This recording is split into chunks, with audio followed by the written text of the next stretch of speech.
everyone, I'm Clem and welcome back to my channel.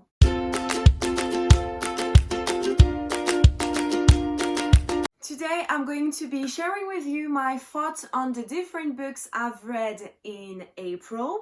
So in April I managed to read 12 books, and this is a lot for me because I usually read max like 5 books, and if I reach 5 I'm happy. But like this month reading 12 books, it's something, and it's because of the current situation. But I'm so happy. Also, most of the books I've read this month were for the House Readathon that was happening in April. So I managed to read the 5 books I had to read in order to complete my house, to become a magizoologist. So I'm really happy because I managed to do it pretty easily. When the past years I struggled a bit, but this is done.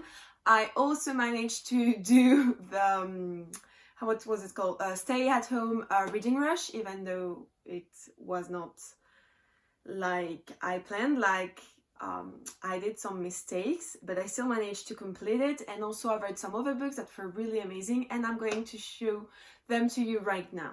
So the first 2 books I'm going to mention are actually the 12th and last book in a series of Unfortunate Events by Lemony Snicket. I finally finished a series of Unfortunate Events. I'm so happy. I'm relieved. I feel free. And I know by saying that we can feel that like I didn't really enjoy reading them and I forced myself to read them, but actually it's really something I wanted to do, like to read the whole series of Unfortunate Events, and I did it. Those 2 books are really my favorite in the series because in the 12th one we're starting to learn more about VFD, and all the characters we know and seen in the previous book are all here in the same hotel, and it's for the first time, really the first time, the bottlers often are really questioning themselves about the parents and VFD, and is it good, is it bad, and actually it's neither, it's good and bad, and the schism and everything. So it was really interesting and we actually learned a lot. The end was something, because even though I knew how the book was going to end because of the Netflix TV series that I've watched, it was still good to read it, and I forgot some stuff, so it surprised me. Like I know I have a short-term memory for some stuff, so thank God. So yeah, this was really a good conclusion because in the end the bottlers have to take a decision about VFD, and they are confronted with something like a sort of new VFD that's going to question everything they thought they knew about the parents, about the FD, about Olaf, about all those people. So yeah, it was really interesting, really happy that I finally finished it. Next this month I also read Sabrina the Teenage Witch. So this is the first bind up of the new comic about Sabrina the Teenage Witch. I loved this, okay? I'm a huge fan of the Chilling's Adventure of Sabrina on Netflix. I used to be a huge fan of the 2000 series that was on Disney Channel. So I loved it. The drawings are really amazing, and the whole magical stuff in this book, I loved it. It was my favorite part. But the best thing about this book is that in this one, Salem does talk. And I was so happy to be reunited with a talking Salem because he's one of my favorite characters in A Chilling's Adventure of Sabrina, or Sabrina in general, because he's super sassy, and he when Sabrina does something bad, he's here and he calls her on her bullshit, and that's so good because Sabrina, sometimes you just want to say, come on girl, you're doing something bad, can't you see it, like wake up. So I loved that Salem talked in this one. And also, the only thing that I didn't really like is the fact that we have Harvey in this one and another dude, and Sabrina is involved in the 2 of them, but pretty quickly. She goes one night with the other dude, and at the end of the night they kiss, but it's not even a date, and it's not shocking, but I thought it was going really fast. When Sabrina at the same time was supposed to go on a date with Harvey the next day, and I was like, okay girl, you do you, but I thought it was a bit quick. Next, I've read This Adventure Ends by Emma Mills, and I gave this book 4 out of 5 stars. So it was the third book I read by Emma Mills. My favorite one is still Foolish Heart, but this one was still great. So in this book, you're following Sloane, and Sloane just moved out from New York to Miami, and she's alone. And one day she finds this girl, what's her name again? Wait, sorry, I want to call her Vivi, but it's not that, Vera. And Vera is really Insta famous and internet famous, and so she becomes friend with Sloane, and actually Vera has this whole group of friends, like the four, and Sloane is going to meet these people. In the group there is also the twin brother of Vera, Gabe, and it's the love interest of Sloane.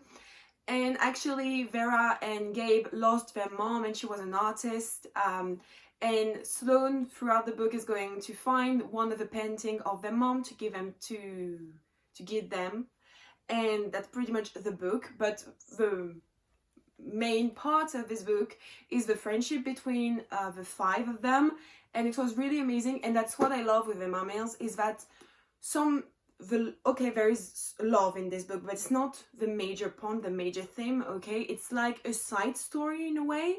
Like friendship and family is way more important in this book, because Sloane is also going to discover a lot of things about her dad, who is a writer, and it's going to change her and to change their relationship.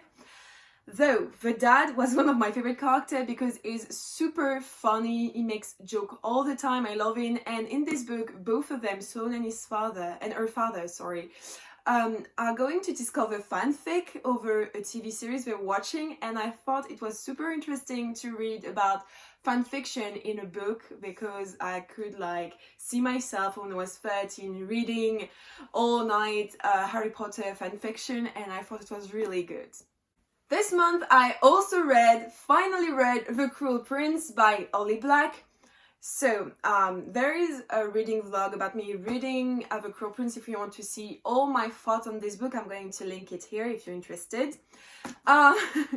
This book was amazing. I gave it 5 out of 5 stars because it was so much better than what I thought. Like, I thought it was going to be like the ACOTAR series by Sarah J. Maas, so something where a human girl is kidnapped into fairies and she falls in love. But no, Jude actually lives in fairy, like she's part of the world. Part.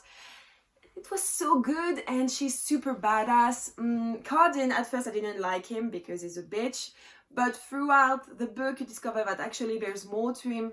Of course there was more to him, it was obvious, but I started to like him, and I wanted them to be together so badly, but I know it's a slow burn, and when they finally kissed, I was so happy. Like, really, I was smiling. I was so happy. What I liked also about this book is the whole story, like the thing with the coronation and who's going to be king, the ending. I was sure it was going to be that, like, not like that, but that Cardin was going to become king. It was amazing, everything. The spy thing is also really great. The only thing that really bothered me is the whole bullying with Jude. Like, it really disturbed me at some point. Like, I really felt uncomfortable, but still a great book. I'm definitely going to read The Wicked King in June because my May TBR is full. And I might directly read right after The Queen of Nothing because I just bought it. So I'm going to read this series and I'm sure I'm going to love it. Next, this month I read The Marvels by Brian Selznick. So this book is really weird, and if you've read a Brian Selznick book, you know that his books are particular. So this book is first told in a series of drawing, then you have like 200 pages of text, and then you have drawing again. It was a reading experience that was really great because it's the first time I read a book like this one, so I really enjoyed that. Concerning the story, it was pretty weird and I didn't really like it because in the end I get this book like 3 out of 5 stars. From in the first part, in the drawing part, you're following the story of the Marvels, and it's a family of actors, So it's a family of actors, and they have a story. They are linked with the Royal Theatre in London, and so like the whole family are actors, and it ends like in the beginning of the 20th century. Then you move on to, I think, our actual time, and you're following, what's his name again? You're following Joseph, and Joseph just ran away from his boarding school, and he goes to his uncle called Albert, and Albert has a very weird house. In the house, Joseph finds it's like a museum, like you have stuff and they can't be removed. You hear voices, you hear steps, there are portraits of the marvels everywhere. And it's like a huge mystery because his uncle doesn't want to talk about it. And throughout the book, Joseph is going to find like the truth about the house, his uncle, and all of that. I mean, the truth was really interesting. I didn't expect that, but the connection between the two came late, and it really lost. I was really lost at some point, but it was heartbreaking and touching at some point also. So that's why I gave it 3 out of 5 stars, because it moved me at some point, but it was really weird and in a way a bit complicated, even though I understood everything. But when I was reading it, I was a bit confused. So that's it for this book. This month I read the first volume of Lock and Key, Welcome to Lovecraft. So this is the graphic novel from which the TV series on Netflix called Lock and Key is inspired. So this first volume was really great, really interesting. It resembled a lot the TV series, even though the graphic novel is more like bloody and there are way more murders, and it doesn't really follow the same storyline, but that's fine. We still have the keys and everything I liked. By the way, if you don't know what it's about, you're following the 3 Locke children when they arrive in the town of Lovecraft in the Key House. It's like a family mansion. And at the beginning of the story, their father got killed, and so they go into Key House, in which his father used to live when he was a kid. And so they live there, and the youngest children finds a key, and this key actually has magical power. And actually in the house you have different keys, and each key has a power, and that's really amazing. The concept is amazing. I'm definitely going to buy the second one as soon as my bookshop reopens, because I want to read all of it. I want to know what will happen next in the series, because I don't know when the TV series is going when we're going to have a season 2, so I can't wait. And since I can't wait, I'm going to buy the books. I also read the 3 first volume of the Arty Manga. In this manga, you're following a girl, and I forgot her name, Arty. Her name is Arty. And she's living in Italy in the 16th century, and she's an aristocrat, but she wants to become a painter. So she's going to live a life of aristocrats, and going to go with the painters, the sculptor, the artist, and she wants to find a master who's going to teach her how to paint and stuff like that. And it's basically you're following her life as an apprentice, and it's really good. The first one was really good, the second one was a bit meh, and the last one, the third one I've read, was better, because in this last one, a lot of new person are introduced in the story, and you can see that where the story is going to go, and I'm really intrigued. I also need to buy the rest of this series in order to continue. I'm going to buy a lot of books in May, but I mean, that's good. So yeah, it's really cute manga. My sister was the one who told me to read it, and I thank her for that, because it was really cute. I don't read that much manga, but I like it. But I feel like there are too many mangas and too many genres, different genres, that I don't know where to look or what to go for. So when my sister gave it to me, I was like, okay, I'm going to try it, and it was great. This month I also finished my read of The Infernal Devices by Cassandra Clare. So I've read Clockwork Princess. So this was the second time I was reading Clockwork Princess. It is still my favorite one in the trilogy. I think I gave it 4 out of 5 stars. I don't really have anything to say about this because it wasn't the first time I read it, so I knew it was going to happen, even though I had forgot so many things, and like the storyline in my head was wrong, and so some stuff happened at the beginning of the book when I thought it was going to happen much later, so I was still surprised. So I'm going to stop here with that. I'm just saying that now in May I'm going to be able to read Chain of Gold, and I'm super happy because more people are reading it and more people are telling it's good, so I can't wait to see if it's really good. Like, I'm going to start it maybe tomorrow. I can't wait. And the last book I've read this month was Tequila Kingdom by Alexandra Christo. This book is my favorite book of the month, okay? I gave it 5 out of 5 stars. I finished it the last day of April. It was really great. It was the first siren/pirate book I read, and I really like this genre, so maybe I'm going to like try other sirens book or pirate books. If you have suggestions, I would love that if you leave me a comment with your suggestions about sirens or pirates book. First of all, I discovered with this book that there is a difference between a mermaid and a siren. I didn't know there was a difference. I thought they were both the same, but apparently not. So this book, you're following the 2 characters. So you're following Princess Lyra, who is a siren, and she is the heir to the throne, like to the sea throne. And one day she's cursed by her mother, the Sea Queen, to become a human in order to kill the Prince Ilian, the other character, who is a siren hunter. So Ilian is a prince also, but he's more like a pirate who hunts sirens, and he hates them. And so they're going to meet, and they're going on this quest in order to find something to destroy sirens. That's the plot. The plot is amazing, the story was amazing. So this book is told from the 2 points of view, so Ilian and Lyra.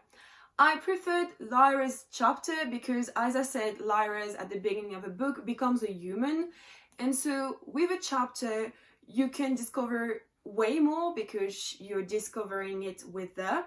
And also Lyra is a very amazing character. I love her. She's super badass, but also very complex because, like, at the beginning of the book, she knows what she wants and she has to do something and she's going to do it. But throughout the book, you can see that she's going to change, and I love seeing like her change, and also seeing how she was thinking, her thoughts, her dream, her hopes, her fear. It was really more interesting than the Ilian's chapters, though the Ilian chapters were really fine because it was good. This book was good, so I have nothing to say about Ilian's chapters. I just preferred Lyra's. The only negative thing I have to say about this book is that the end, the last chapter, was too quick for me. Like, it's like 5 pages and everything is like resolved, and it was too simple for me. So that's the only thing I didn't like, but the whole book was good. Just I would have preferred to have a larger chapter with things really explained, really seeing where the characters were going to go after. But yeah, I was a bit disappointing by the ending, but really that was nothing. Okay guys, that's it for today. I hope you liked this video. If you did, don't forget to subscribe to my channel if it's not already done, and also to like this video. Don't forget to give me your recommendations for pirates or siren books in the comments down below, because I need to read more of them. And I will see you next time. Bye guys!